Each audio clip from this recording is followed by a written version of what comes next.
Binaha rin po ang ilang bahagi ng Mindanao dahil sa mga pag-ulan nitong weekend.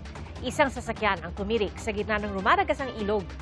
Saksi si Sara Hilomen Velasco ng GMA Regional TV.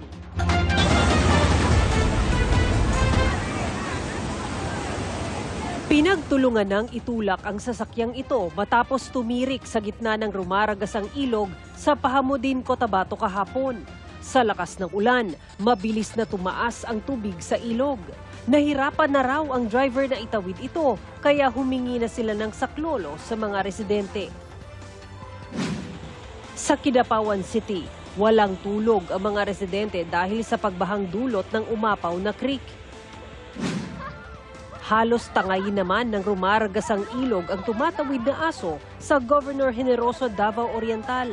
Nakaligtas naman ang aso.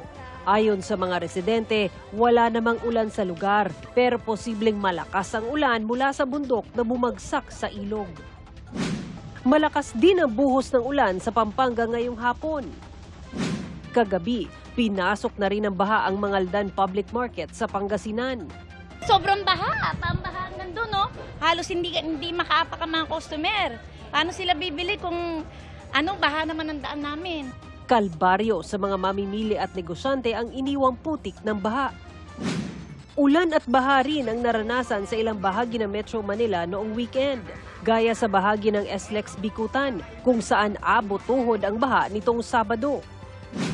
Ayon sa Pag-asa, thunderstorms, easterlies at intertropical convergence zone o ITCZ ang nagdulot ng mga pag-ulan nitong weekend at posible pang masundan ang mga pag-ulan. Base sa datos ng Metro Weather, bukas ng umaga ay may tsansa ng ulan sa ilang bahagi ng Mindanao. Bandang tanghali at hapon, may kalat-kalat ng ulan sa malaking bahagi ng Luzon. May heavy to intense na ulan sa Cordillera, Cagayan Valley, Central Luzon, Calabarzon at Mindoro provinces. Posibleng magpatuloy o maulit yan sa gabi. Uulanin din ang ilang bahagi ng Visayas at Mindanao. Sa Metro Manila, posible pa rin ang localized thunderstorms.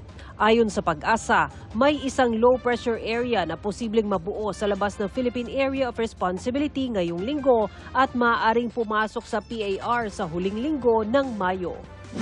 Ako si Sara Hilomen Velasco ng GMA Regional TV, ang inyong saksi.